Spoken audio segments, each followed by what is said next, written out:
эрди эр кылганда, жер кылганда аял деп. Бир эле сөз. Аял киши эркектин алсыз жерин билет. Сулуулугуна байласаң, ал сулуулугу аныкы ашып кетсе 10 жыл 15 жыл. Мисалы кээ бир кыздарды мындай карап туруп апасынын кандай экенин билип койсоң болот да. Эң бактысыз кыз атасы чачын өрүп бербеген кыз. Анан жар тандоодо дагы бир маселе, могу көз караштардын окшош болуусу дагы канчалык деңгээлде маанилүү? Үй бүлөлүк жашоодо, үй бүлөлүк мамиледе материалдык нерселер маанилүү. Азыркы кыздар дейт, сен чөнтөгүң эле карайт дейт. Аларга пул болсо, акча болсо болду, башка эчтекен кызыктырбайт дейт. Ал демек кеч үйлөнгөндөр аз балалуу болот. Билбейм. Билгендер айтсын.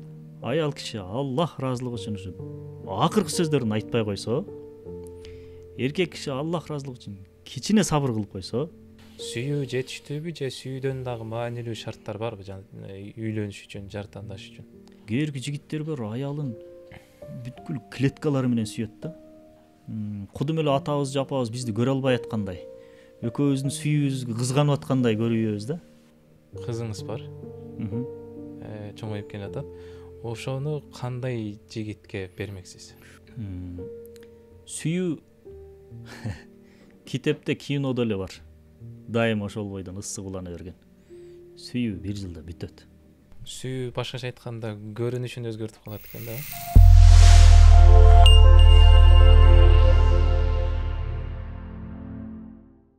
Өзүм бойдокмун, ошого байланыштуу дагы.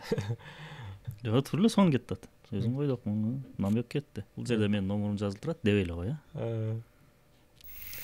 Ассаламу алейкум, урматтуу көрөрмандар. Биз кезектеги подкастыбызды баштадык. Бүгүнкү подкастыбыздын темасы жар тандоо, үй бүлөлүк маселелер боюнча болмокчу. Бул теманы тандаганыбыздын себеби дагы биринчиден өзүм бойдокмун, өзүм үчүн дагы өтө керектүү болгондуктан жакшы, пайдалуу жана кызыктуу маек болот деп ишенебиз. Биздин коногубуз агартуучу режиссер Мансур агайыбыз. Кайрадан эле кош келипсиз. Кош келдик. Сизде мындай Мансур басма үйүнөн дагы ушул үй бүлөлүк маселелерге байланыштуу нике жана флирт, бактылуу үй бүлөм бейишим деген сыяктуу аял сыйлаган пайгамбар жана башка үй бүлөлүк маселелерге тийиштүү китептер чыкканын билебиз. Ошондон улам дагы сизди бул теманын адиси катары, кенен ой чабыттын ээси катары чакырганбыз. Анан кийин дагы бир себеби жакында эле Периште аттуу үй бүлөлүк драмадагы тарттыңыз. Бул боюнча кеңири ой чабыттын ээси адис катары чакырдык. Эми адис деген бир аз аша чапкандык болот. Ооба, ошол үй бүлөлүк психология, аял эркек мамилеси деген темада китептерди чыгардык көп эле. Көбүнчөсү котормо. Андан сырткары ошо кинону тарттык. Ал кинону тартканда да көп изилдендик, көп социалдык изилдөө, социалдык сурамжылоо жүргөздүк. Ошол эле кезде 13 жылдык үй бүлөлүк жашоодо жашаган бир кишимин, атамын. Ошол багыттан да алып карасак болот.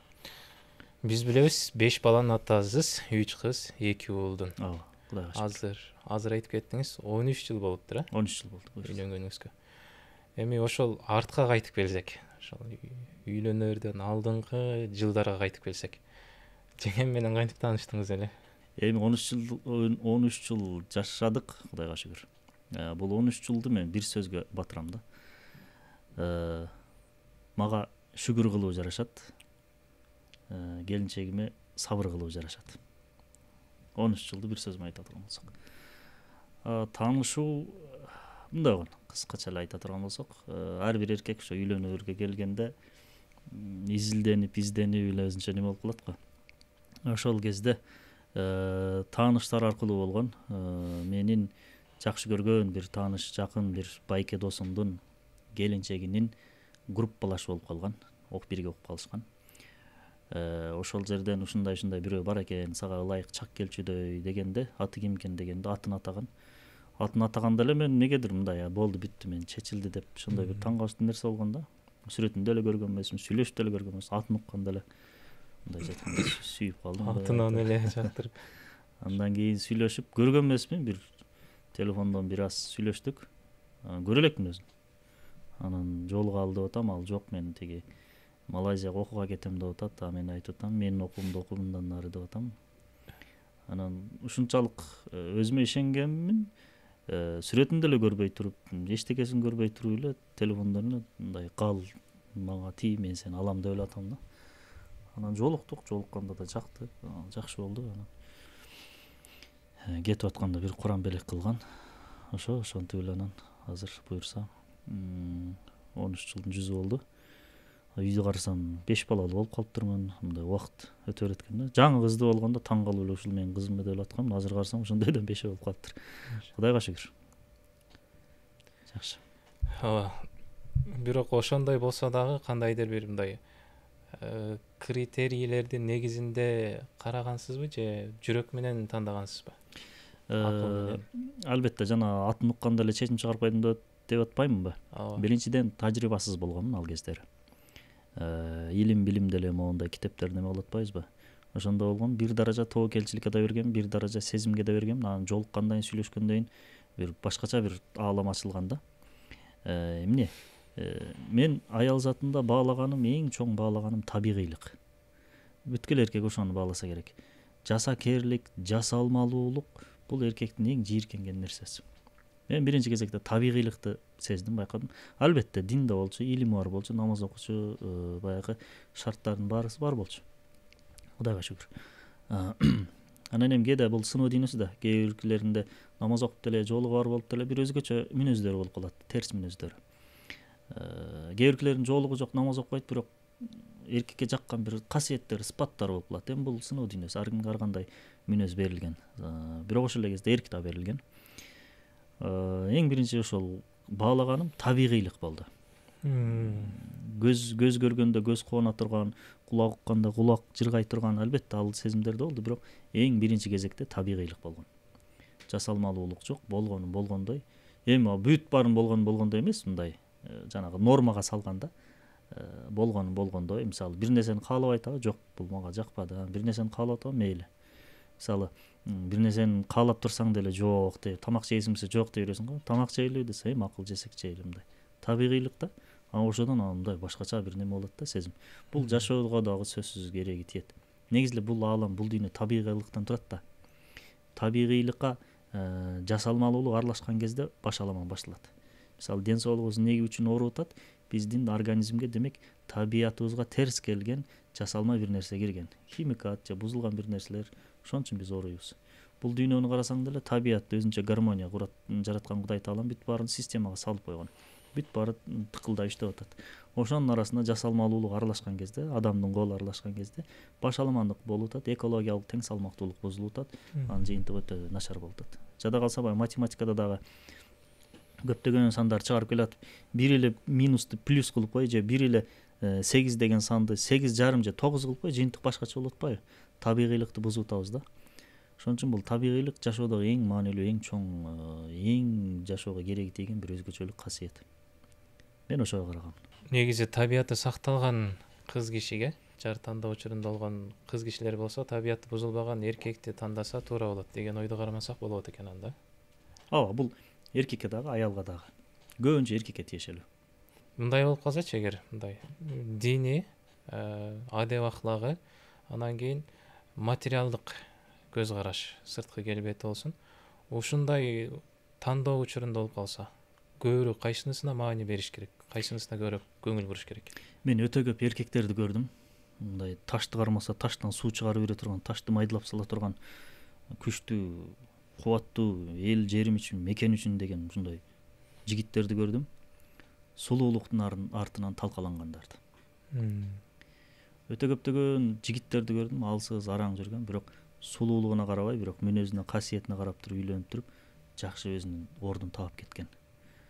Кыргызда кыз жанагы сөз өтө сонун сөз. Эрди эр кылганда, жер кылганда аял деп. Бир эле сөз. Аял киши эркектин алсыз жерин билет. Бир эле сөз менен кулата коет. Жана мушташып атканда, моерге чапканда уктап калып атпайбы? Ошондо бир сөз менен уктатып кое алат. Бир сөз менен көтөрүп да жибере алат. Тестостерондун өсүп жана түшүп туруусунун көптөгөн себептеринин бирөөсү аялдын жакшы же жаман сөзү. Ошондуктан тандоого келгенде динибиз деле ошону буйрат. Мал мүлкүн, дүйнөсүн, аброюн, анын сулуулугун да караш керек, бирок андан да көбүрөөк анын касиетин, табиятын, мүнөзүн ошону караш керек дейт. Ошондуктан тандоо учурунда сулуулукка байладың сүйүүңдү, мисалы сулуулукка байладың, сулуу кызга үйлөндүң, макул. Ал өлөр өлгүчө ошондой сулуу болуп жүрбөйт да. Ашып кетсе 10 жыл, 15 жыл, 20 жыл. Эми пластика менен 30 жылга чейин жеткизди. Жана эжебиз барбы? Ким эле? Ассоль эжебиз. Силер аны таанып калдыңарбы? Ассоль Молдокматова деп. Биз кичинекей кезде ошондой болчу. Мен 3-класста окуп атканда ошондой болчу. Аз деле ошо бойдон да. Анан эжебизден байкуш жаш болуп сулуу көрүнгүсү келет, операция кылып атат байкуш. Ошентип бир 30 жылга чейин созушу мүмкүн. Табигый көрүнүш, бул бурыч түшөт. Энелерге жарашкан эң сулуу бир косметика бул бетиндеги буручтар. Буруч энеге мээримдүүлүк, табигыйлык, бир жылуулук берип турат. Ошондо бетине буруч түшкөндө эмне кыласың? Башка жаш кызды алып аласыңбы? Сулуулугуна байласаң, ал сулуулук аныкы ашып кетсе 10 жыл, 15 жыл. Анын жүрөгүнө сүйүүңдү байласаң, башкача айтканда анын касиетине, улуулугуна, таза сезимдерине, табиятына сүйүүңдү байласаң, мээримдүүлүгүнө, назиктигине сүйүүңдү байласаң, ал жаш өткөн сайын көбөйөт. Сулуулук азаят, бул мээримдүүлүк деген касиеттер булар көбөйөт. Демек эң биринчи ошого сүйүүнү байлаш керек. Андан кийинки критерий десе анан сулуулугу, кандай жердин кызы деген жана башка кетет. Үй бүлөнүн бекем болушунун себеби да ошондо окшойт. Анда эгер убактылуу ошол нафсаний сулуулукка карай турган болсок, ал сулуулук заман менен алсырайт кетет дедиңиз да. Эгер тарбиясына, адебине, жүрөгүнө карай турган болсок, ал дагы да улануучу, дагы илгери болот экен да. Анан үй бүлөнүн бекемдиги дагы ошол илгери тарбияга байлангандыктан ажырашуулар дагы азыраак, жакшы үй бүлө түптөлүшүнө себепчи болот экен да, демек. Мисалы кээ бир кыздарды мындай карап туруп апасынын кандай экенин билип койсоң болот да. Же атасынын кандай экенин билип койсоң болот. Жада калса, кээ бир кыздарды карап туруп атасыз чоңойгону деле билип койсо болот. Кээ бир кыздарды карап туруп атасы бар, бирок атасынан урушуп, мындай мээрим көрбөгөн экенин деле мындай карап билип койсоң болот. Анын кандайдыр бир таасири барбы үй бүлөлүк жашоого? Сыртынан көрүнүп турабы ошону? Түздөн түз. Эң бактысыз кыз атасы чачын өрүп бербеген кыз. Эми кечирим сурайм, албетте бул мындай өтө радикалдуу сөз болду, албетте. Ушунун тескерисин айтайлы. Эң бактылуу кыз күнүгө атасы чачын өрүп берген, тарап берген кыз. Башкача айтканда, ата кызынын чачын сылап, менин кызым сулуу, менин кызым периште, менин алтыным, берекем деп чачынан сылап, чачын тарап, түйүп, жеберип, байлап берип койсо, ошол кыздын жан дүйнөсү эркелеп, өзүнчө учуп калат. Атанын мээримине тойбогон кыз эркектин мээримине муктаж болуп талап кыла берет. Анан бир эркек гүл берип, жылуу жумшак сүйлөп, биз эркектер өлгөнбүз да. Билебиз да аялдарды кантип алдап коюшту. Гүл берип, анан сенин көзүң, анан сөзүң, анан кийин өзүң, анан чачың, анан кашың деп койсо, анан байкуштар алданып калат дагы. Сезим менен кетет да. Анан бир зөөкүргө тийип алат, анан кийин зордук зомбулук болот, же ажырашып кетет. Анан күйөөнүн саны көбөйөт, ажырашуунун саны көбөйөт, балдар жетим калат, жана башка жаман окуялар болот. Ошондуктан ата эң биринчи кезекте мээримди кызына аябай бериш керек. Албетте эркек балага да берет, аныкы башкачараак. Бирок кызга ошондой жумшактык, назиктик, сүйүүнү берип салсаң, кыз өзүнчө эле көкөлөп учуп, атанын мээримине тойгон кызды деле мындай карасаң билинип эле турат. Мындай неме ток кызды. Атанын мээримине тойбогон кызды мындай карасаң, миң бай болсун, миң сулуу болсун, ачка талап кыла берет. Кечке өзүнүн инстаграмга кое бергендер барбы? Албетте баарысы дебейм, айрымдары. Өзүн кечке көрсөтө берет. Мен мындай тамак жедим, анан суши жедим, анан мен отурдум, мындай кыла берет. Алардын бир даража мындай мээримге муктаж. Көпчүлүктүн внимание, көңүл буруусун талап кылып атат. Мени кара, мени макта, мени алка, мени жакта деп. Ошо сүрөт койгон эжелердин кыздарын бүт баарысы ошондой дебейм. Мени талабай эле коюшсун. Бирок айрымдары ушундай учурлар кездешет. Муну мен айткан жокмун, муну психологдор өздөрү айтып атат. Учурунда көп мааниге берилбей калган, мээримге сугарылбай калгандыктан. Анан жар тандоодо дагы бир маселе, могу көз караштардын окшош болуусу дагы канчалык деңгээлде маанилүү? Жар тандоодо эң биринчи эркектин көз карашы мааниге. Себеби аялдын көз карашы бул эркектин көз карашына ээрчип кетет. Эгер эркек болсо. Башкача айтканда, аялдын ыйманы, жамааты, жолу, тарикаты, маскабы бул күйөөсү. Күйөөс кайсы жамааттан болсо аял ошол жамааттан болот, күйөөс кандай көз карашта болсо аял да ошодон болот, жана ошко эркектин артынан кетет. Негизи эреже боюнча ошондой болушу керек. Бирок учурда табияттар алмашып атат, ролдор алмашып атат. Көбүнесе аялдын немеси менен кетип аткан учурлар да болуп атат. Ушул жерден албетте көз караштардын төпкөлүүсү бул өтө маанилүү, бирок андан дагы маанилүү нерсе эркектин көз карашы. Ошо аялдын көз карашынын позициясын өзгөртүп, өзүнүкүнө баш ийдирип кошо алдыбы, күч менен эмес, сүйүү менен. Же аялы бир жол менен, күйөөсү бир жол менен кеттиби. Бул өтө маанилүү нерсе. Саясий көз караштарды өзгөртүп атпайбызбы? Либерал болсо оңчу болуп, же коммунист болсо либерал болуп кетип атпайбы азыр? Ошо позициялардын алмашуусу, көз караштардын өзгөрүүсү болуп атат да.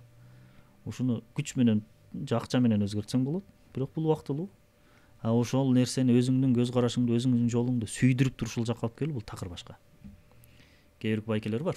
Мен жаңы үйлөнгөндө аялым жолук салынам деп сөз берди эле, мына 20 жыл болду, дагы деле жолук салына элек дейт. Деп туруп сигарет чегип отурат. Да мисалы.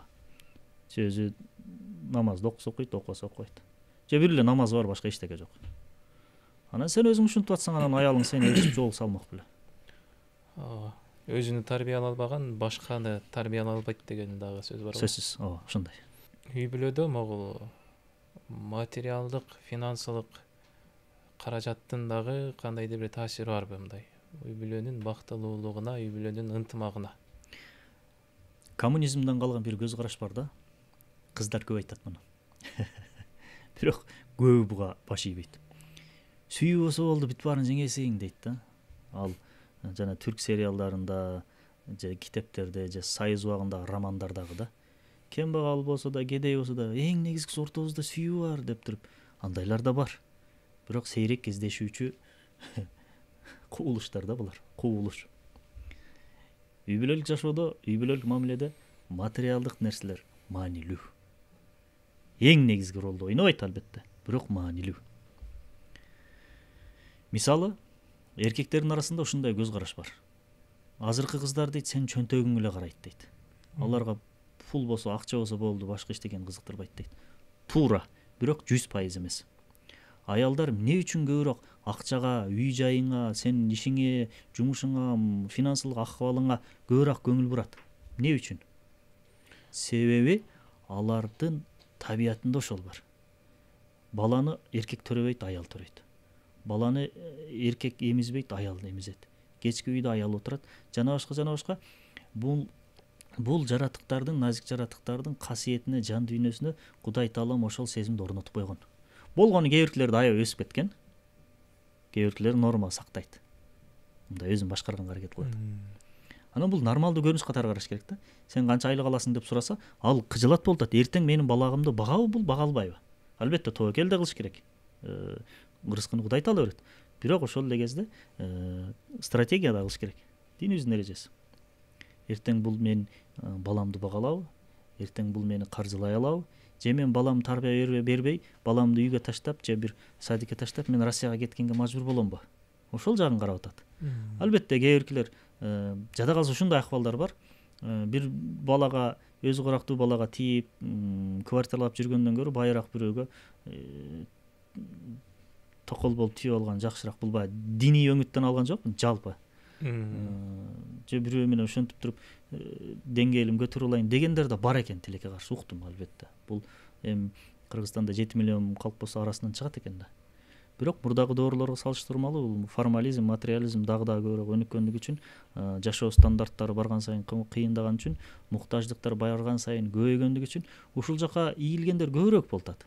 Бирок жалпы жөнүнөн алып караганда, аял кишинин дагы көбүрөөк ошондой финансылык нерселерди изилдегени бул көбүнесе нормалдуу көрүнүш. Себеби ал байкуш келечегин ойлоп атат, Кудай Таалам аларды ошондой жараткан. Анан мындай суроо келип атат да. Эркек киши, биз жигиттер жаш курагыбызда ошол материалдык, финансылык бир эркиндикке жеткичекти үйлөнүүнү кечеңдетүү туура болобу? Чубагазын бир сөзү бар ушул боюнча, аны айтпай эле коеюн, эми эл эле түшүндү окшойт. Мындай нерсе бар. Эң жакшысы, мисалы сен үйлөнөсүң. Үйүң жок. Жумушуң бар бирок. Үйлөнө турган кызыңдын да үйү жок, жумушу бар. Ал иштейби, иштебейби, ал сага байланыштуу. Экөөң үйлөндүң, кыйналдың, ачка калдың, ток калдың, ысыкта күйдүң, суукта үшүдүң. 1 жыл, 2 жыл. Эң жакшы нерсе бул. Мен азыр үйлөнгөнүм 13 жыл болду деп атпаймынбы? Азыр Кудайга шүгүр, үйүм бар. Эми баягы кепеде болсо үйүм бар деген сөз бар го. Балдарым бар, Кудайга шүгүр. Бирок мен үйлөнгөндөн бери ушинтип келатамбы? Мен 10 жыл квартирада жашадым. Эми түшүнсө болот да ушул жерде эмнелерди көргөнүм. Ачка калган күндөр болду. 2012-жылы үйлөндүк. Ал кездери мындай шарттар, мындай мүмкүнчүлүктөр жок эле азыркыдай. Ачка калган күндөр болду. Суукта үшүп тоңуп калган күндөр болду. Маршруткага 5 сом таппай, 10 сом таппай, бир шаардын бир жеринде калып кеткен күндөр болду. Бүт бар болду. Күнгө күйдүм. Күйдүк. Маршруткада бир колго бир баланы бир колго баягы азык түлүк көтөрүп алып туруп жүдөдүк. Эми чын-чынына келгенде булар кыйынчылыкпы? Кыйынчылык деле эмес чын-чынына келгенде. Азыр мисалы Газаны карасаң. Алардын көйгөйү бирөө эле, өлбөй калыш. Биздин көйгөй эмне болуп атат? Асты жылытылган пол болуп атат, биздин көйгөй iPhone болуп атат, биздин көйгөй кафеге барып туруп тамактануу болуп атат, жана башка. Ошон үчүн эң жакшы нерсе ушул. Аял дагы эркекте жаңы үйлөнгөн кезде кичине кыйынчылыкты басып өтсө, материалдык ийгиликке сөзсүз жетет. Үй да болот, бүт бары болот. Ошол кезде баягы шаралынын чокоюндай болуп туруп, өтмүштү бир аз эстеп, ошол абалына кичине шүгүр кылышат. Анан даярга келип туруп экөө тең кетсе, ал батыраак ажырашат. Себеби адам үчүн эң чоң сыноо бул жокчулук эмес, токчулук. Сенде жок болсо бузула албайсың. Бир жаман иш кылайын дейсиң, акча да ал деле. Бирок жок да. Чөнтөгүңдө акчаң бар, финансылык жактан көз карандысың. Ал бир күнөө кылуу идеясы келди. Вот ошол жерден сен сынооң болот. Ошондуктан биринчиси ошондой кедейчиликтен көтөрүлүү бул эң сонун. Мен жада калса балдарын үйлөп аткан ата-энелерге дагы ушуну айтат элем. Кээ биркилерди карасам, кыздарына үй алып берип койтат, балдарына үй алып берип койтат. Ушул нерсе туура эмес. Эч болбосо бир 2 жыл баягы бала бир жерде иштесин, урунсун, тебинсин, кыйналсын, шефтин сөккүсүн уксун, бирөөдөн таяк жесин, ошентип анан кийин кылганда, анан балким ошо 2 жылдан кийин анан алып берип койду эч болбосо. Эч болбосо ошонун бир жарымын, 20-30% төлөп бер да сен. Ошо балаңдын эмесине. Эми бизде деле балдар чоңоюп келатат, чоң сүйлөбөш керек, Кудай сактасын. Анан экинчиси, финансылык жактан бүт баарын иреттеп алып туруп анан үйлөнөм дегенде, сен жашың өтүп кетти. Эркектин жашы 30-35ке чыкты, кыздын жашы 30-35ке чыкты. Эмне болду? Өлүмгө дагы жакындап атат да. Мисалы 60ка, 70ке чыгып өлө турган болсо, эми Кудай сактасын, баарыбызга Кудай таалам өмүр берсин. 70ке чыгып өлө турган болсок, 70ке 35ке чыгып үйлөнгөн эркек 70ке канча убакыт салды? 35 жыл калды. Ал демек кеч үйлөнгөндөр аз балалуу болот. Аз балалуу болгондор калктын саны азайып атат. Бул деген бир мамлекеттин жок болуусу дегендик. Мүмкүн болсо эркек 23-24 жашта болсо, кыз 20 жашта, 18 жашта, 19, 20, 22 жашта үйлөнсө, мисалы 70ке чыгып өлө турган болсо, көбүрөөк бала төрөп коюп атат да. Мен бир эле жагын айттым. Мамлекеттин жок болуп кетүүнүн алдын алып атат. Азыркы күндө балалуу, көп балалуулук жөнүндө сөз болот тур алдыда. Азыркы күндө сырттан келген пропаганда бар. Аялдарды төрөбү, аз төрө деген бир пропаганда бар. Жада калса кээ биркилерден угуп жүрөм, бизге келип баштаптыр. Үйлөнгөндөн 2 жыл, 3 жыл эс алып анан төрөйлү деп. Ал бала төрөп, аны багуу, бала тарбиялоону азап, кыйынчылык катары карап атат. Бул ал аялдын психологиясын дарылаш керек, ал проблемалуу аял ал. Эркек деле эс алуу бололу. Чыныгы эс алуу бала эмеспи? Кечинде үйүңө барсаң, кызың, балаң томпоңдоп чуркап келсе, бетиңе өпсө, оозунда энесинин сүтү жыты буркурап турса, мындан өткөн бактылык, мындан өткөн бир бейиш жокпу? Момундардын бул дүйнөдөгү бейиш анын үй бүлөсү дейт. Эркектин үйү, азыр кечинде сен эми квартираңа барасың, сен түшүнбөйсүң. Ак жолдо эле өзү жалгыз барып жатат азыр байкуш. Мисалы мен барсам кечинде үйүмдө үй бүлөмө барам да. Менин үй бүлөм бул, кечинде барган үй бүлөм эң акыркы менин пунктум. Азыр мисалы канча болду, саат 6 болду да. Кечке мисалы бүгүн нерв болдум, бирөө менен уруштум, документтер бүтпөдү, чуркадым эми. Күндө эле ушундай да баарыбызда эркектерде. Анан карасаң акча жок болуп калды, бияк тигинде мындай шыгса барып туруп анан кечинде үйгө барасың да. Үйгө барганда үй, балдар, аялың, үйдөгү атмосфера, аура, сен ошону бүт терапия кылыш керек да. Терапия кылып ошол сырттагы негативтериңди тынк алып койсоң, анан мемиреп жатып уктап каласың. Эртең менен турсаң, сен жаңы адамсың. Үйгө барсаң, үйдө деле ошол нерсе болсо, эркек байкуш каяка барат анан? Кудайдан коркпосо жаман жолго барат, Кудайдан корксо эптеп мечит медресеге же бир жерге барып башкалык кылайт. Барчу жери жок болсо чыдайт айла жок. Бирок бул чыдоо деген тырнакчанын ичиндеги узакка барбайт. Десе дароо аялдар айтышы мүмкүн. Биз деле балдар менен кыйналып үйдө отурабыз да андай мындай. Ооба. Ал сенин милдетиң. Ал сенин милдетиң. Эгер үйдө продукта түгөнсө, акча түгөнсө, муздаткыч бузулса, аны ким оңдойт? Мен оңдойм. А үйдө балдарды тарбиялаганды ким тарбиялайт? Апасы тарбиялайт. Кечинде 6-7-тен кийин барсам, мен жардамдашам. Бул баарыбыздын милдетибиз. Милиция аз чыгып алып туруп, бир жерде пробка болуп калса, мен кыйналып кеттим ам десем не дейт? Дароо штраф жазат же административдик негизде чара көрүлөт. Же болбосо мугалим 20-30 окуучуну мен тажап кеттим, кечке эле ушинтип сабак өтө беремби, мен эс алайын, мен деле адаммын да десе, директор не айтат? Бар анда кете бер дейт. Сенин милдетиң бул, ошон үчүн биз сага айына ушунчадан акча төлөп атабыз дейт. Дал ошол сыяктуу эле аял кишинин жанагы өзүнүн курактары барго, ошол куракка чейинки балдары бар аял кишинин милдети балдарды тарбиялаш. Жакшы нерселерди айтып бердиңиз. Могул үйлөнүп аткан кезде экөө бирге иш аркак аракет кылып анан кийин тургузса жакшыраак дедиңиз да. Ошол эле жана нике же флирт деген китептен окуп калдым мен. Аны жаңы чыккан учурларда окуган болчумун да. Кризис деген сөздүн кытай тилинен эки мааниси бар экен да. Бирөөсү коркунуч, экинчиси мүмкүнчүлүк. Бул кризистик абалдар бул үй бүлөнүн бекемделишине мүмкүнчүлүк катары дагы карайт экенбиз да, сиздин айтып берүүңүзгө көрө. Дагы бир маселе бар, ошол кыйынчылык учурларда мындай өсүүгө, өнүгүүгө дагы да жакшы түрткү болот деп. Эгер кыйынчылык болбосо, өсүү дагы, алдыга жылыш дагы ошондой жай болот. Адамдын жөндөмү дагы ачылуусуна кедергиси тиет депчи. Балапан болуп калат да, кыйынчылыкта жүрбөсө, сыртынан карасаң короз, бирок дагы эле балапан да. Жанагы тооктун койнунда канатынан да башын чыгарган, көздөрү мындаган жөжөлөр барго. Өзү короз болуп, үнү жоон уруп, чоң болуп калган, бирок дагы деле ошол неме да, энесинин канатынын астында жүрөт да дагы деле. Ошондо балапан болуп калат кыйынчылык көрбөсө. А кыйынчылык, мисалы кризис, жана жакшы сөз айттың. Кризис бул мүмкүнчүлүк деп атпайсыңбы? Ушул жерден дагы ушуну айта кетиш керек. Аял эркек уруша кетти. Жаман нерсе бул. Сырттай караганда жаман нерсе. Аял ыйлады, эркеги столду бир муштады, эми чаппай эле койсун, бул чапкан жаман нерсе. Бакырды, балдыча деди. Мен да деди. Жакшы, азыр эжелер аябай түшүнүп атат мени. Аялга внимание жетпейт. Дайыма, ар дайым кудай эле. Эркекти эч ким түшүнбөйт. Уруша кетишти көп. Жаман нерсе, туура.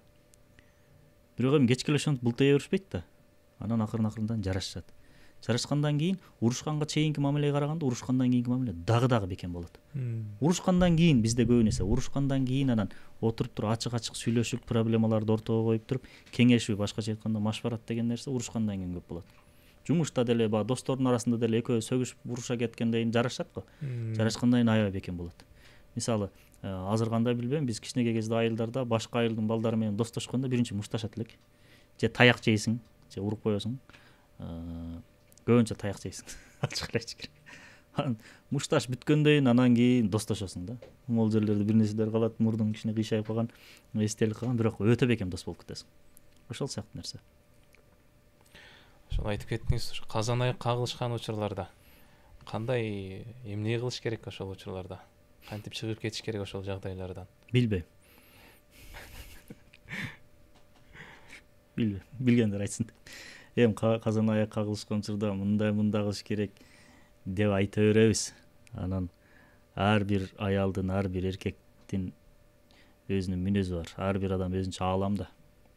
Ар бир адамдын өзүнчө оорусу бар. Мисалы көз оорусу бар, анын бир дарысы бар да. Мүнөздүн бул ар бир адам өзүнчө диагноз да. Ар бирге өзүнчө диагноз коюш керек. Ошон үчүн монун да кылыш керек деш кыйын. Бирок жалпы жонунан алганда аял киши Аллах ыраазылыгы үчүн ушу акыркы сөздөрүн айтпай койсо, эркек киши Аллах ыраазылыгы үчүн кичине сабыр кылып койсо, чечилип кетет өзү. Анан эркектерде сабырыбыз түгөнүп калат. Айрыкча азыр сабырсыз жеңил болуп калганбыз. Аялдарда машалла Алла ыраазы болсун тили галстуктай эле болуп калган айрымдары. Эми бул эфирди көрүп аткан аялдар андай эмес, алар жакшы, андай эмес. Эми ал башкаларды айттым да. Жаман аялдарды айттым. Анан натыйжада эмне болот? Ортодо конфликт болот, балдардын көз жашы төгүлөт аркы берке. Казан аяк кагылышкан учурда методика дей турган болсоң, эркек унчукпай туруп акырын чыгып кетип калганы жакшы. Анан аял кишилер, эжелер, карындаштар капа болбосун, аял киши быды деп сүйлөп атканда, мисалы кичинекей бала көңүлүңө тийген сөздү айтса деле маани бербейсиң го. Же мас киши жолдо кетип атсаң, мас киши бери келчи андана деп сөксө, сен мени неге сөгүп атасың, сенин адебиң жокпу дебейсиң да, деп кетип каласың. Аял киши урушкан кезде эжелерим капа болбосун, ушундай эле карап коюш керек. Алыптыр, сеники туура деп коюш керек. Акмаксың десе, мен акмак экенмин, Кудай таалам карачы мени жакшы көрөт экен, мендей акмакты сендей акылдууга түшүп келип калыптыр. Ушуга үйлөнүп кичине оңолуп алсын деп туруп мени сага туш кылды да, карачы. Аллах да мээримдүү зат да, мени сүйгөн үчүн сага жолуктурду да. Болсо мен акмак дагы бир өзүмө окшошко жолуксам эмне болмок? Карачы деп туруп, жиндисиң десе, эми ушу өзүмө деле жакпайм мен негизи, анан эмнеге мени жактырдың, сүйдүң билбейм деп ошентип койсо, аял киши бир аз убакыт өткөндөн кийин өзүнө келип сөздөрүн бир сер эстеп, анан кийин кайра жалдырап баштайт. Кечирип кой, тияк бияк дегенде анан акырын кечирип койсуң, болду.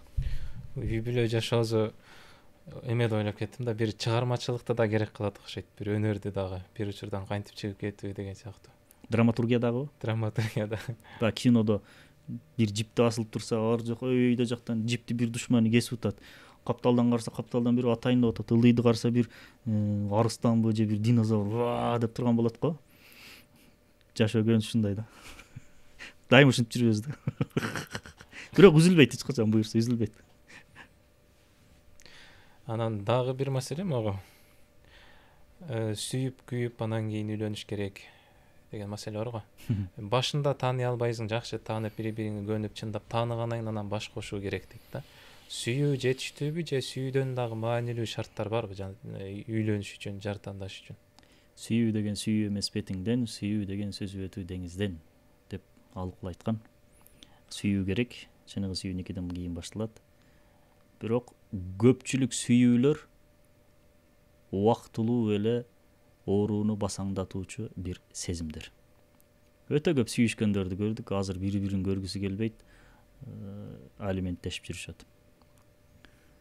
Өтө аз сүйүшкөндөрдү көрдүк, жашы канчага жетсе деле сүйөм күйөм деп жашап жүрүшөт. Биз эң биринчи кимди сүйөбүз? Жараткан Кудай Тааланы сүйөбүз. Андан кийин пайгамбарды сүйөбүз. Андан кийин пайгамбар дегенде ошо Ахлы бейт жолу сахабалар.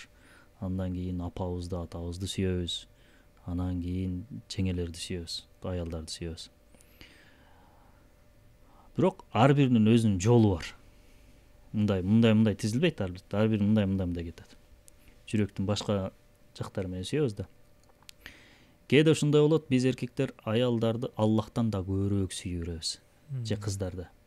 Жаңы таанышкан кезде тийбейм деп коет, аркы берик деп коет.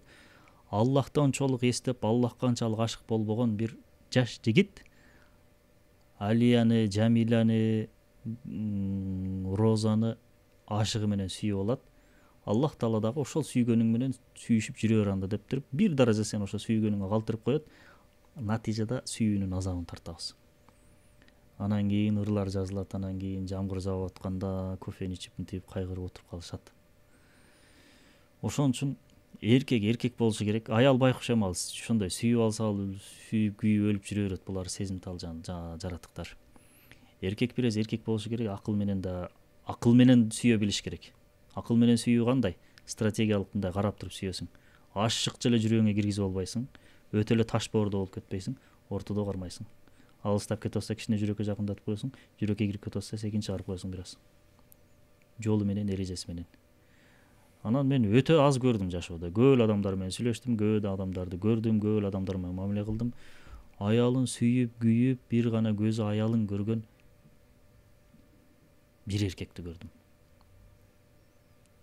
Аялын ушундай сүйөт эле ал. Байкуш. Аялы аябай акырат кылды, аябай кордоду, ажырашып кетишти. Жанагы ушунчалык депрессияга түштү. Канча күн, бир 40 күн чыкпай жатты. Үйлөнүштү, балалуу боло алышпады. Бирок ошол жигиттин сүйүүсүнө мен чындап таң калдым. Таң калыштуу нерсе да бул, карасаң. Кээерки жигиттер бар, аялын бүткүл клеткалары менен сүйөт да. Бирок аялы ага татыксыз. Анан карап туруп айтасың да, ох. Анан тиги эркек ыйлап жүрөт да. Мен ушундай сүйүүмө арнадым, жообун ала албадым. Кээерки аялдарды карасаң, күйөөсүнө ушундай баш ийет, сыйлайт, урматтайт, неме, күйөөсүнөн неме болбойт. Күйөөсүнөн бир чыккынчылык, саткындык, ошондой бир жаман нерселер келип калат. Рахмат. Анан дагы тандап аткан кезде көбүнчө жаштар биз өзүбүздүн каалоолорубузга кабылып, өзүбүз каалагандай жарды издейбиз да. Өзүбүз издейбиз, тактап айтканда. Бул учурда ата эненин айтканын угуу канчалык маанилүү? Өтө маанилүү. Кээде ата энелер балам ага үйлөнбөй эле кой дейт да. Анан биз жок дейбиз да. Ала сен билбейсиң, мен билем дегендей да. Мисалы сен канчадасың азыр? 24. Апаң канча жашта? 50-гө жакындап калды, 48 жашта экен. Так билбейсиң? 48 жашта экен. Эсептедим азыр. Демек сен 23 жылдык тажрыйбаң бар. Атаңдын 48 жылдык тажрыйбасы бар. Нелерди гана көрбөдү да. Мисалы сенин атаң болсо, ошо 48 жаштагы киши болсо, ал Союзду көрдү, кризисти көрдү 90-жылдардагы. 2000-жылдардагы башаламан беспределди көрдү. Лихие 90-е дейт го. Анан азыркы заманды көрүп атат да. Демек бул адамдар бир нерсе айтса жөндөн айтпайт. Эч бир ата эне баласына жамандык каалабайт. Сен могу балам бул сага туура эмес десе, чындап туура эмес. Себеби ал билет. Сени жакшы көргөн үчүн айтып атат. Биз эмне кылабыз? Кудум эле атабыз, жапабыз бизди көрө албай аткандай, экөөбүздүн сүйүүбүз кызганып аткандай көрүбүз да. Анан азыр ата энелер деле мындай болуп калыптыр. Балам өзү чечсин деп. Илгери мындай сөз бар эле. Эркектин жүрөгү атасынын изинен кетет деп. Башкача айтканда, моон аласың десе болду бүттү. Бирок ошолор аябай ийгиликтүү болгон. Үй бүлөлүк зомбулук да болгон эмес, ажырашуу да болгон эмес, сонун кеткен. Эми элестет, атаң же апаң сага зыян тие турган кооптуу бирөөнү аласың дейби? Эч качан дебейт да. Ата менен апа баласы ак мак болсо дагы, балекет болсо дагы жакшылыкты каалайт. Ошон үчүн бул нерсе маанилүү. Айрыкча кыз кишилерге маанилүү бул. Кыздар көбүрөөк сезим менен кетет. Акыл экинчи орунга жылып калат. Ошондо апасы же атасы, кызым бул сенин тең эмес, кызым бул мен буларды жакшы билем, булардын уруусун, булардын уругун жакшы билем, булар соо адамдар эмес десе, кыздар өзүнүн кыздыгын, перзенттигин кылып атаны угуп коюш керек. Себеби кыздарга да ушул жерден бир сонун кеңеш берейин. Ушуну колдонушсун.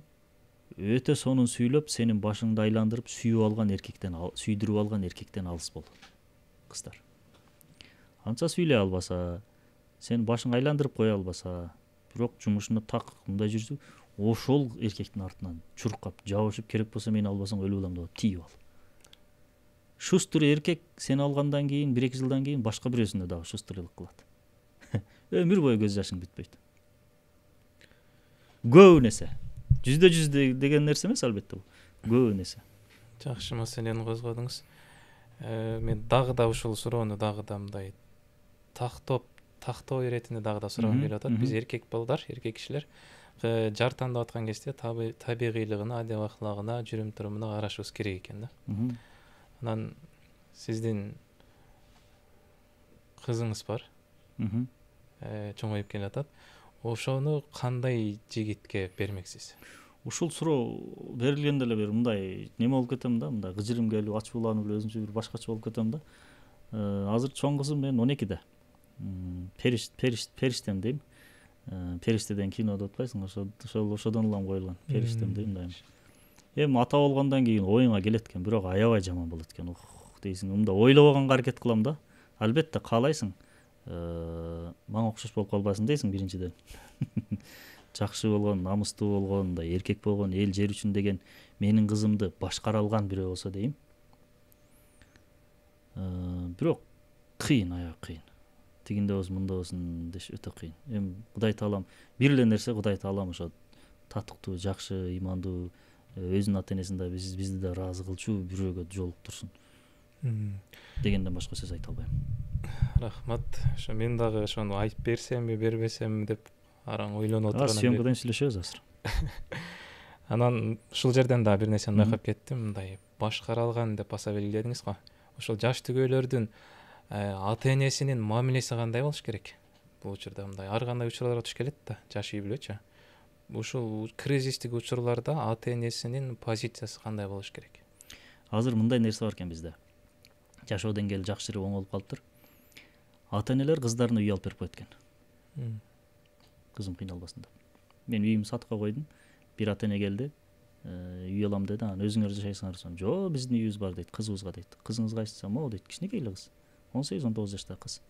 "Эмнеге кызыңызга үй алып берип атасыз?" десем, "Буякта студент болуп атат, ушу өзүнүн үйүндө жашасын" деди. Анан мен айттым, "Алып бербей эле койбойсузбу? Квартирада жашасын да, үйдө күйөө ала алсын да" десем, "Эми агаңы чейин көрө жатарбыз" дейт. Эми мен мындан кара. Кичинекей кыздар акылы калыптан элек да, эркек болсун, аял болсун. Көбүнчө сезим менен кетет булар. Эми үйү бар бир кыз. Үйү бар. Эми үй болгондо машина деле сөзсүз болот. Азыр машина алса деле оңой болуп калды. Анан пулу бар, акчасы бар. Ошол кыз турмушка чыгып атканда мен бул эркек менен жашай албай калып ажырашып кетсем деп коркпойбу? Эркин болот да. Эркин болот. Ажырашып кетсем не, кайра үйүнө келип алат, үйү бар, машинасы бар, жүрө берет. Кудай сактасын, бул азыркы жашоодогу нормалар, нормативдер же укуктук нормалар кээ бирке ажырашууну көбөйтүп атат, үйлөнүүнү азайтып атат. Туркиядан көп мисал берем. Эмне үчүн? Себеби Туркиядагы Кыргызстанда акыбалы аябай окшош. Могу мусулман дүйнөсүнөн алып караганда Туркиянын акыбалы биздин акыбалга аябай окшош. Тияктагы проблема бат эле бизге келип калат. Туркияда бирөө айтып атат. Жакында буюрса, иншалла ажырашам дейт. Интервью берип атат да. Анан кийин ажырашкандан үйлөнөсүз, эч качан дейт. Жиндимби мен үйлөнүп дейт. Эми бирөө менен жашай беришим мүмкүн дейт. Нике кыйдырбай мындай жашашым мүмкүн дейт. Бирок расмий нике кыйдырып жашабайм дейт. Анда азыркы мыйзамдар бүтүп баары аялдардын укугун ушунчалык коргоп салды дейт. Биз кулбуз дейт. Аялдын көзүн карап жашашыбыз керек дейт. Менин азыр аялым дейт, ошол укугунан пайдаланып өзүнө үй алдырды дейт. 6 жашар кызына үй алдырды, кызыбызга үй алдырды дейт. 3 жашар кызыбызга чейин үй алдырды дейт. Мени кемирип, соруп салды дейт, аябай. Талкалап салды дейт. Деп туруп аябай көп нерсе айтты албетте. Ошондуктан мыйзам чыгарып атканда, аялдардын укугун коргоо боюнча мыйзам чыгарып аткан кезде ушуну эске алыш керек. Аялдын сезимталдыгын назарда тутуш керек. Бир мисал. 3 зомбулуктун түрү бар. Азыр бир нерсе айтып берейин. Биринчиси физикалык, бул акмактык, урсокко. Экинчиси экономикалык, акча бербей коесуң, укуратасың. Бул да акмактык. Үчүнчүсү психологиялык. Психологиялык зомбулук эмне? Аялыңды психологиялык жактан коркутуп атасың, үркүтүп атасың. Ага эмне керет? Аялың мынтип деп койсоң деле психологиялык зомбулук боло берет. Эми сен бир чекитти ойлонуп карап турсаң, аялың басып келип ушул жерге туруп калды. Көзүң аялыңа түшүп калды, кабагың бүркөлгөн абалда. Аялың телефон чалса, психологиялык зомбулук кылды деп туруп, чара колдонсо боло турган акыбалда. Жада калса ушундай нерсеге алып келип атат. Аял киши күйөөсүнүн артынан арызданды. Анан кийин ачуу үстүндө арызданып алды деп баарыбыз да болот адамдык акыбал. Ачуу үстүндө бир нерсе дейбиз, анан токтолгондон кийин кечирип койчу, мен туура эмес кылдым деп бушайман болобуз. Ачуу үстүндө арыз жазып үйдө аял киши. Көбүнчө аял кишилер ачуу үстүндө туура эмес иштерди сүйлөп салат. кичине болсо эле талагымды бер дей берет. Ошон үчүн эркекке талак берилген, аялга талак берилген эмес. Аялга талак берилгенде жумасына 7 жолдон талак алып 7 жолдон кайра нике кыйдырмакпыз. Ошондой сезимталдыктын айынан арыз жазып ийген кезде аял барып мен түшүндүм, арызымды кайтарып алам десе, бул юридикада бул нерсе бар. Встречный тосма арыз деп коет го. Тосма арыз барып жазам десе, азыр жаңы мыйзамды кабыл алдыртканга аракет кылып атышат, жок дейт. Тосма арыз жазбайсың дейт.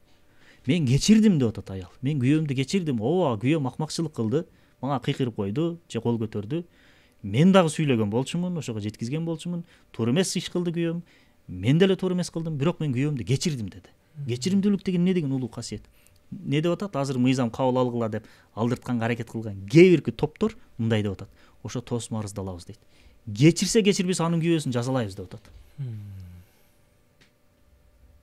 Ооба, бул ушул нерсеге таянып атышат. Кээ бирки аялдарды коркутуп үркүтүп тосма арыз жаздырат экен деп 100% ошондойбу? Жок. 100дөн 1-2 болушу мүмкүн.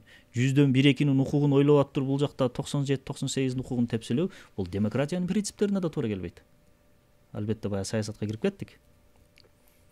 Бирок айтылбай турган сөз эле айтылып кетти. Өзү эле дегендей нерсе болуп атат. Эми дагы бир суроо, үй бүлөнүн ынтымагы кайын журттун мамилеси менен дагы байланыштуубу? Үй бүлө ынтымактуу болуш үчүн кайын журт менен болгон мамиле дагы таасир этеби? Сөз. Кээ бир үй бүлөлөр бар. Эркек аялына үйлөнгөн эмес, бүтүндөй кайын журтуна үйлөнүп алган. Ошондойлор да бар тилек. Бул жерде дагы аялдын ролу маанилүү. Аял болуп, бул менин жеке жашоом, ооба азыр проблема болуп атат, көйгөй болуп атат, туура. Бирок суранчы силер кийлигишпегиле, биз өзүбүз чечебиз. Мен ыйлактап атам, неме кылтам, эртең эле жарашып алабыз. Ошол эле нерсе эркекке да тиешелүү. Эркектин кайын журттары келинге кийлигише берет, аркы бир. Ушул жерде эркек болуш керек. Аябай кыйын. Эркек болуш керек. Мен жеке жашоомо кийлигишпегиле, буюрса чечебиз, баарын неме кылабыз. Аялды дагы эми бул конфликттик абалда 100% бир жак күнөөлүү болбойт да, бүт баарында күнөө бар да. Кээ бир эркектерди билем, чында оор акыбалда. Аялына болушайын десе подкаблучник болот. Апасына болушайын десе аялга зомбулук кылган болот. Ортодо чайналат да. Ошондойлорду билем. Мисалы, мага көп чалышат, көп кайрылышат, сүйлөшөлүчү, кеңеш бериңизчи дешет. Телефон чалганда эле түшүнөм да. Билесиң да, үй бүлөлүү, андай кайненеси менен, апасы менен жашаган. Түшүнөсүң да, ох дейсиң да. Анан неге мынчалык жашоону кыйындаштырып алдык? 90-жылдар кризис маалы болчу. Эл ачка болчу. Бирок ажырашуу өтө аз болчу. Азыркыга салыштырмалуу. Ачка болчу, эл ачка. Мисалы 94, 95, 96, 97, 99 Баткен согушу болгондо мен 11 жашта элем. Будайдын килограммы 20 сом болгон. 2 сом, 3 сомдон 20 сомго көтөрүлгөн. Аябай кыйынчылык болгон. Элдер кайнатылган суу ичип калган, чай таппай калган, жөнөкөй чай. 5 сомдук чай таппай калган. Май таппай адамдар, un таппай, тамак кылбай, un таппай, жүгөрүнүн унунан нан жасап жеп калышкан. Загра нан деп коет. Аны укаланып турат, аны жеш да кыйын. Эми азыр десерт катары кабылданып калды. Ак нан бул торт болчу. Акдан Куликовский торт сыяктуу эсептелчү. Ак нан жеген үй бүлө бай деп эсептелчү. Шекери бар үй бай болуп эсептелчү. Айыл өкмөттүн акимдеринин үйүндө шекер болчу.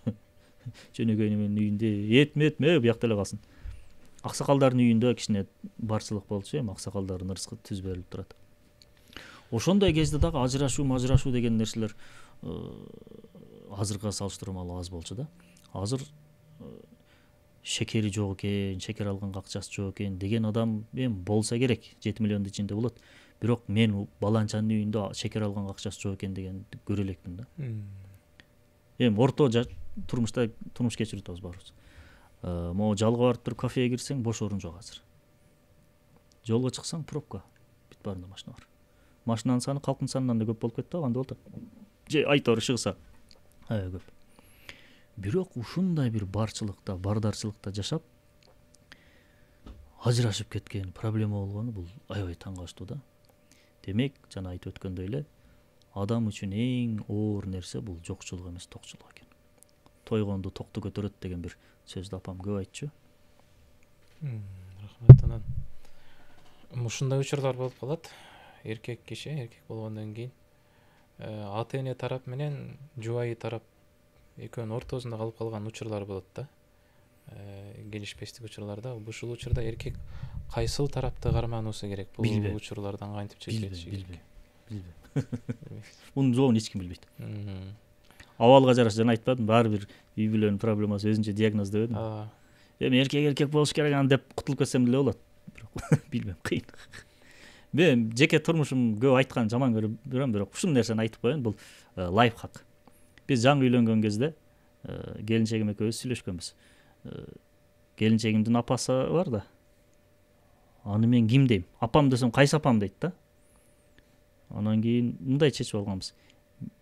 Келинчегимдин апасын кайненемди менин апам дейм мен.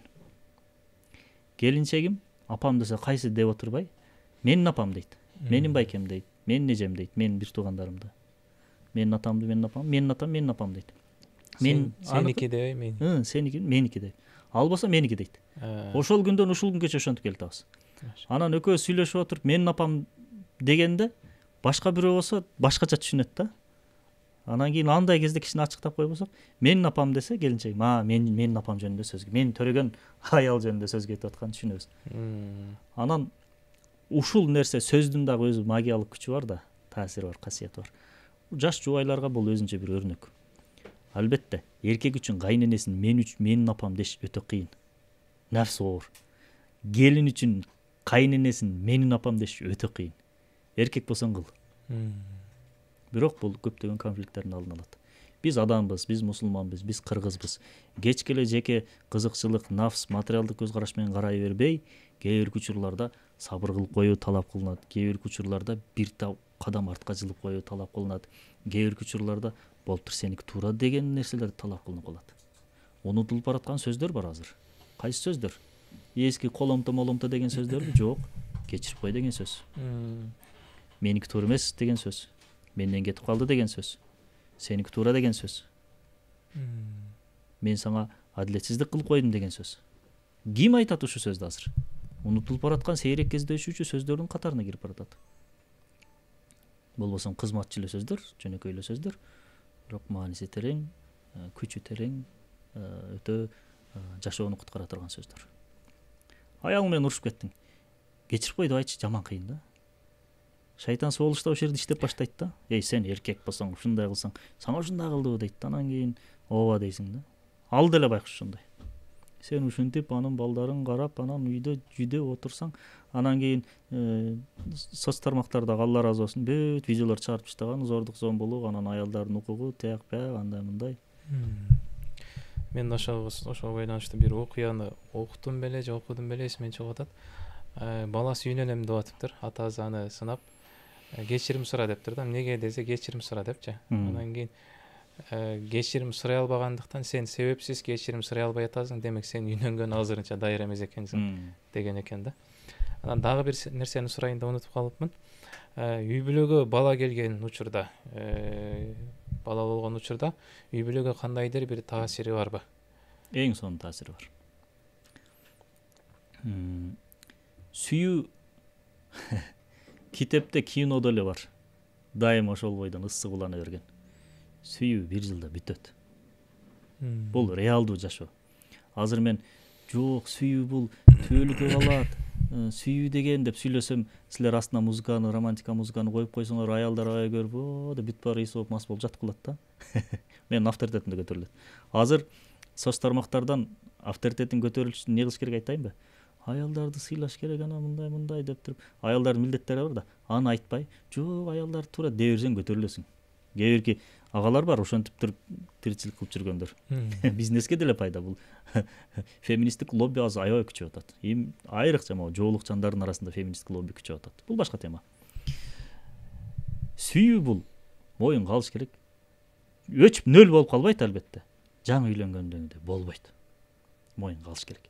Жаңы машина алып айдаган кезиңдеги сезим менен 5-6 жылдан кийинки сезим такыр башка да. Азыр мисалы мен машина айдагым келбейт.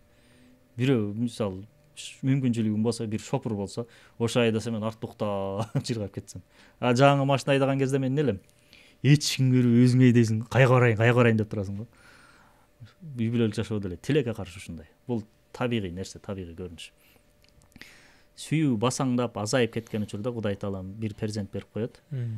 Бири-бирине умтуп келаткан сүйүүлөр анан кийин балага келет. Бала анан ата менен апаны мындай кармайт дагы. Сүйүү ушундай өтүп калат. Ал бала чоңоюп, оозу сасып, кичине деп одонолошуп баштаганда Кудай Таалам экинчи перзентти берет, периштени. Үчүнчүнү берет, төртүнчү берет, бешинчи берет.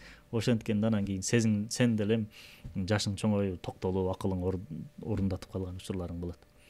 Ошондуктан бала бул мындай өтө бир сонун бир стратегия деп коебузбу, бир мээримдүүлүк, жылуулук деп коебузбу ошондой. Аллахтын белеги.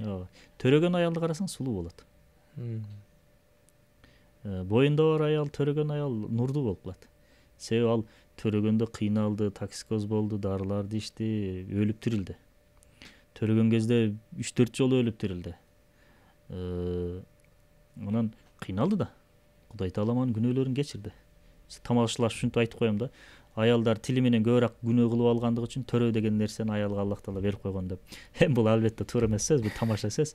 Аллах Таала аял затын боор ачыгандыгы үчүн төрөө деген нерсени берип, төрөтүү аркылуу ошол эле кезде аял затынын күчтүү мээрим күчү күчтүү болгондугу үчүн төрөө деген нерсени берип, төрөтүү аркылуу аял затын энеден туулгандай таптаза кылып күнөөлөрүн кечирип коюп. Бизде кайсы нерсе бар ошондой? Биз күнөөлөрүбүздү кечириш үчүн садаканы берип, ыйлап, дуа кылып, күнөөлөрдү кылбай, көзү жашырып ошентсек, алар бирди төрөп туруп таптаза болуп калат. Элестет, мойнуңда $1 миллион карызың бар. Бир күн катуу кыйналып койдуң, эртеси 0. Кандай жеңил дейсиң. Ошон үчүн жаңы төрөгөн аялды мындай карасаң дегенден байкасаң, нурдуу болуп калат, мындай сонун болуп калат. Себеби Аллах Тааланын күнөөлөрүн бүт тазалап таштады. Анан аял да байкуш. Андагы сүйлөп, бир нерсе деп, дагы кичине күнөө толтурулат, дагы бир турайт, дагы тазаланат. Ошентип жашоо улана берет. Сүйүү ошондо бала пайда болгон кезде түгөлөрдүн арасында жок болуп балага өтүп кетет экен да. Анан сүйүү бул жок болуп дегенден туура эмес, басаңдайт, азаят. Дагы көбүрөөк моердеги сүйүү маяга чыгып калат. Анан сүйүү кээде сый урматка да айланып кетет, боор ачууга да айланып кетет. Биринчи мындай ашыктык болсо, махабат оту болсо, кийин сый урмат аябоо болуп калат. Эркекте аябоо бар, аялда дагы аябоо бар. Үйлөнгөндө көрөсүң.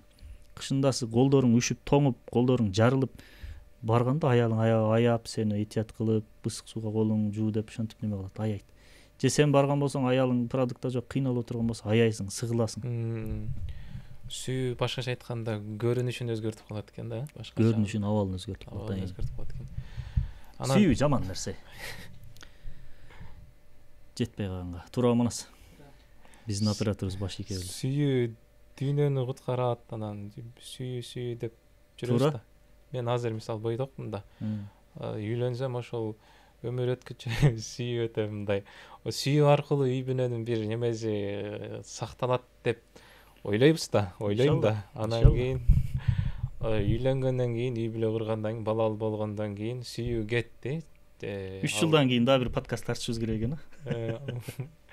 Азыр сүйүү кетти, анан үй бүлөнүн ынтымагы, ошол үй бүлөнүн тынчтыгы эмнеге таянып уланат, эмнеге таянып кетет анан. Кантип экөө бири-бирине мындай сүйүү менен мамиле жасап калат. Эмнеге таянып. Жаман суроо, оор суроолорду берип атасың да, Мусай. Баягы мында булунай суроо бербейм дедиң эле. Жашоо ушундай экен. Сүйүү деген ыр барбы? Кимдер эле эски ырлар 90-жылдарда. Жаш өткөн сайын аял кишиде мээримдүүлүк сезими, назиктик сезими көбөйөт. Эркекте дагы жаш өткөн сайын агрессия, эмоционалдуулук, кызукандуулук деген нерсе азаят. Бул экөөнүн жашоосунун бекемделишине, бирге болушуна, дагы ынтымакта болушуна өөлгө түз берет, шарт түз берет. Кээде мисалы гүлгө ашыкча суу куюп берсең куурап калат го. Аялга деле ашыкча сүйүүнү, чегинен ашыкча сүйүүнү куюп берсең, аял деле гүл сыяктуу куурап калат байкуш.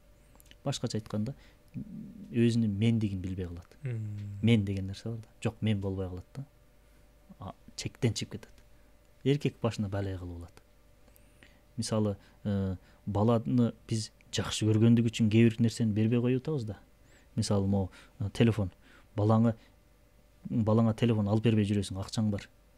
Жаман көргөнүң үчүн алып бербей атасыңбы же балаңды жакшы көргөн үчүн алып бербей атасыңбы? Кодум эле ошол сыяктуу аял киши деле тарбияга муктаж. Баарыбыз тарбиялануучубуз.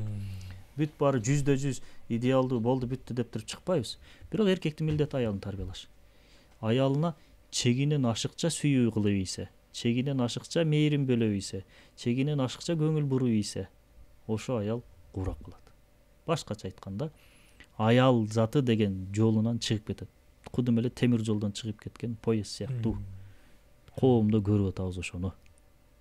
Эркек шопур, грузчик болду. Эркектин өкүмү каерде? Кар жааганда кышкы дөңгөлөк алмаштырганга, жай келгенде жайкы дөңгөлөк алмаштырганга эле өкүм өтүп калган. Бир жолу могу курулуш базарында жүрүп, үй ремонт кылып атып, бир жерге барсам, бир аз кезек бар экен, күтүп отуруп турдум, карап турсам, 60-тардагы апа менен ата плинтус алганы келишиптир. Карап турсам, аксакал киши келди. Аксакал киши. Балам кандай мындай барбы дедиле. Аял келди. Былжырабай туруп турчу. Ушинтип эле былжырай бересиң да. Ай бала, мага мындай плинтус берди. Плинтустар бүтүп элет экен. Дедиле, тиги ата келип отуруп калды. Мен көзүм алдымда. Анан былжырабай эле отуруп калды ата, байкуш. Тиги аял мындай мынча метр деп туруп алдыдан. Бас кеттик. Көтөр. Кетип калышты. Көрүп алып туруп шогум шок болуп кетти. Шогумдун шогу шок болду. Бул таң калыштуу нерсе? Жок, таң калыштуу нерсе эмес экен. Толтура эле ушундай экен. Бир тааныш байке машина сатып алып, кайрадан каттатайын деп барса, бир эркектин атында экен. Таап издеп барса, эркек чыгыптыр, биз карактуу эле ушу эркек. Каттатып алалы десе, кое тур, мен аялыман сурайын дептир. Кирип тур, аялынан сураса, жок дептир. Аялынан чыгып, аялым болбой койсо, аял чыгып тур дагы, каттатпайбыз, колуңардан келгиле, каттабайсың, бас үйгө кир дептир. Эрсип кирип кетти. Тигилер отуруп. Эми албетте баягы аял кишини кадырлаш керек, сыйлаш керек. Бул эмне үчүн болду? Чегинен ашыкча сүйүү, чегинен ашыкча мээримдүүлүк, чегинен ашыкча мээримдүүлүк эмес, зулумдук болуп калат. Рахмат. Албетте сүйүш керек, кадырлаш керек, сыйлаш керек. Чеги менен. Аялдагы эркекти чеги менен. Мисалы, аялдардын айыбын же кемчилигин айтсаң, дароо эжелер астына жазышат да, коммент. Эркекти эле айтып койбойсуңбу деп. Эркекти эле айтып коён эжелерим үчүн. Аял эркегин ашыкча сүйүрсө, эркекке да проблема болот. Мисалы, сен аялыңды чегинен ашыкча сүйдүң, апаңан да, атаңан да көбүрөөк сүйдүң, Аллахтан да көбүрөөк сүйдүң. Аялың курап калды деп атпайбызбы? То есть, башкача айтканда, азабын сен тартасың. Сен ошондой сүйүүң арнаган келип туруп сага акарат кылат, сага чыккынчылык кылат. Бир адамды өзүңөн алыстаткың келеби? Ага жакшылык кыл. Дагы ачыктайын. Бир адамды, жакшы көргөн адамыңды өзүңөн алыстаткың келеби? Ага ашыгы менен жакшылык кыл. Өзү эле кетип калат ал. Тилекке каршы. Рахмат жан. Жакшы маек болду. Анан кийин ошол аягында китептериңиз тууралуу айтып берсеңиз. Бул жерде бир китебиңиз турат. Аял сыйнаган пайгамбар, Нике же флирт, бактылуу үй бүлө бейишим деген сонун китептериңиз бар да. Биринчи төшөк сырлар деген китеп чыгарган элек. Аны айта албай атат окшойсуң, 2018-19. Бул деле эле мен чыгарганбыз да. Тилекке каршы, бактыга жараша, бирок көп пайдаланды. Ал дагы бар болчу. Аны ошону көрөлек көрсөтпөй бекитип жүрөсүздөрбү деп. Манаста болсо керек. Манас сенде барбы? Төшөк сырлар. Şu жок, но элде турган. Бая бой доктор улам кирип чыгып алып кетти окшойт. Китептер аял сыйлаган пайгамбар жөнүндө сүйлөшсөк, аял сыйлаган пайгамбар исламда стереотип, ислам динине чапталган, адилетсиз түрдө чапталган бир стереотип бар. Ислам дини пайгамбар жолу бул аялды кордойт, зордойт, деген кээ бирки феми эже экелерибиздин ушундай немелери бар, туура эмес көз караштары.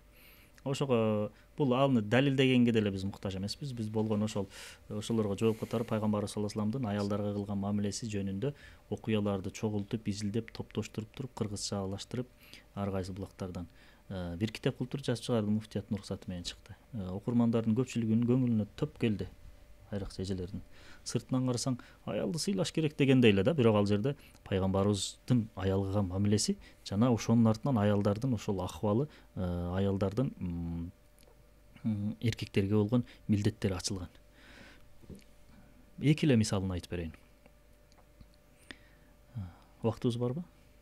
Китепти баштан аяга айтып берсең, айтып берем, 70 окуп кое берчи. Анчалык эмес, кыскараак айтсаңыз. 160 беттикпи китеп, канча унутуп деле калдым. Иши кылса 70 окуя бар да ичинде. Ушул окуя аябай жагат өзүмө.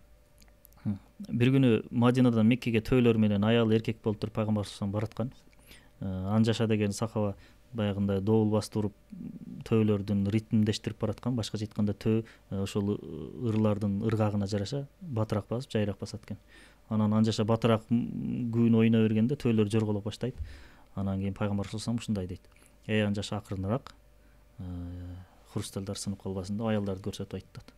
Хрусталь ким бар? 7-кылымда жапайычылык бир доордо келип алып туруп, кайсы адам, кайсыл зат аялдарды хрустальдарга окшоштурду. Ошол эле биз суктанып окуп аткан Фрейд беле, баягы англисче, түркчө Фрейд болгонго тилим көлүп калыптыр. Ошолор аял жөнүндө кандай акырат сөздөрдү айтып атат. Аял киши бул жаныбар, муктаждыкты кандыруучу объект деп атпайбы? Булар аңкоо деп. Ошо Европанын биз суктанган немелер. Мына кече жакында айткан сөздөрү 20-кылымдарда, 19-кылымдарда. 7-кылымда пайгамбарыбыз не деп атат? Хрусталь деп атат. Ал хрустальды биз эмне кылабыз? Мисалы мен хрусталым болсо таштап атамбы? Жок. Аягыма салып жүрөм. Эч кимге көрсөтпөйм, бекитип айым. Себеби ал сынып калса кайра калыбына келбейт. Үйүмө алып барып туруп, төргө мындай жерге коюп коем, сонун жерге. Жөлө мындай да коюп коем, жумшак бир нерсенин ичине коем хрустальды. Бекитем. Ошон үчүн аял затын хрустальдарга теңеген. Дагы бир окуясы бар. Дагы бир окуя айтып берсем болобу? Айтыңыз. Пайгамбар саллаллаху алейхи вассаламдын доорунда хиджаб жөнүндө аят түшөт экен. Аят түшкөндө хиджаб парз эмес кезде, хиджаб парз деген аят түшкөндө аял ушунчалык кедейчилик болгон экен, жада калса башын орогонго чүпүрөк тапкан эмес экен. Аялдар көйнөктөрүн, этектерин жыртып алып туруп баштарын орогон дейт. Үйдөгү пардаларын чечип алып туруп баштарын орогон дейт. Көчөдө бараткан аялдар ошол өкүмдү укканда баштарын кучактап отуруп калган дейт. Өкүм түшкөндө. Анан ошондой көп окуялар бар. Рахмат. Буга чейин айтып кеттиңиз, ашыкча сүйүүнүн дагы азабы бар, кесепети бар. Такыр сүйбөй коюунун дагы кесепети бар. Бул аял сыйлаган пайгамбарыбыз, негизи эле пайгамбарыбыздын сүннөтү. Орусча айтып коет го, золотая середина деп. Ошол алтын сызыкты көрсөтүп берген пайгамбарыбыздын сүннөтү экен. Эң туура. Эң ортосу, эң туурасы. Токотер ошол. Пайгамбарыбыздын сүннөтүн кармана турган болсок, үй бүлөлүк жактан дагы, жеке жашоо жактан да, коомдук жашоодон дагы ортолукту кармаган болот экенбиз да. Рахмат агай, келип бергениңиз үчүн. Эгер дагы бир айтылбай калган сөздөрүңүз болсо, сизге эркин микрофон. Аялдарга бир нерсе айтам да. Күйөөлөр менен урушат го аялдар. Бул нормалдуу көрүнүш. Урушпашы керек эле, бирок ушундай болуп калды. Күйөөлөр менен урушкан кезде, мисалы WhatsApp'тан жазып атат, урушту, жарашты, бүттү. Бир жума өткөндөн кийин ошол SMS-иңди кайрадан окуп чык демекмин да, ошо эже карындаштарга. Сен нелерди айттың? 100% мынтет. Мен акмак дейт. Макул. Оозеки урушудасың. Да. Чыдап туруп диктофонду басып кой. Аял. Анан сага тийип бакыт көрбөдүм, жакшылык көрбөдүм, ошондон көрүп тетик урматка тийип кете берсем болот эле. Анан кийин быды. Анан кийин сен эркек эмессиң, сен колуңан иштек келбейт, сен тияксың, сен бияксың. Мен жинди шусага тийип чыдап жүрөм, үйдө жүдөп атам. Күйөөсүн берген жооптору ошону бир жумадан кийин ук. Бул дагы бир лайфхак экен да. Угуп алып туруп, анан кийин өзүң жактан жыга чаппасаң, анда сенде проблема бар. Туура айтасыз. Мен жанагы нике же флирт дегендин аяк жагында ошого көнүгүүлөр, лайфхактарды көргөн болчумун да. Ошол сыяктуу көнүгүүлөр дагы бар экен. Мындай үй бүлөлүк жашоонун ынтымагын бекемдигин сактап калыш үчүн. Рахмат агай, келип бергениңиз үчүн. Жыйынтык сөз үйлөнчүлөргө бир эле сөз айтам. Кандай жүрсөң ошондой жүргөн кызга түш болосуң. Же тескерisi. Кандай жүрсөң ошондой жүргөн балага түш болосуң. Тең менен тезек кабы менен дейт. Бул эреже. Атаңа кылганды балаңан, кызыңа кылган, апаңа кылганды кызыңан көрөсүң деген сыяктуу эле. Эркектин үйлөнгөнгө чейинки жүрүш турушу бул келечектеги аялын жана балдарын тарбиялоосу. Кыздардын дагы турмушка чыкканга чейинки жүрүш турушу келечектеги күйөөсүн жана балдарын тарбиялоосу. Көрүнгөн эркек менен жүрүшүп, сүйүшүп жүрсөң, көрүнгөн кыз менен жүргөн эркекке туш болосуң. Көрүнгөн кыздын башын айландырып, баягындай тил менен айтканда шарит этип жүргөн болсоң, шарит этилген бир кызга туш болосуң. Көп нерсе. Билбей ката кетирип алдык, эмне кылдык, тооба кылыш керек, жараткан Кудай Тааладан кечирим сураш керек. Кечирим болбогондо анда жашоо оор болмок. Аллах Таала мээримдүү болгон үчүн шунчалык акмактык кылсак да Аллах Таала кечире берет бизди. Бирок күн батыштан чыкканга чейин, ошого чейин жетишип калышыбыз керек. Рахмат агай, сонун пайдалуу, кызыктуу маек болду. Биздин берүүбүз ушуну менен аягына чыкты. Эгер кызыктуу, пайдалуу болгон болсо, катталып, жактыруу белгисин баса кетиңиздер. Күйөөңүздөргө жөнөтүп коюңуздар. Сөзсүз түрдө бөлүшүңүздөр. Күйөөңүздөргө, жубайыңыздарга бөлүшүп коюңуздар. Ассаламу алейкум. Сен качан үйлөнөсүң сонда? Буюрса. Кулай таз микрофон. Чан үйленмесин айтып коеюн. Үйленбейсиз да иншалла. Татабы?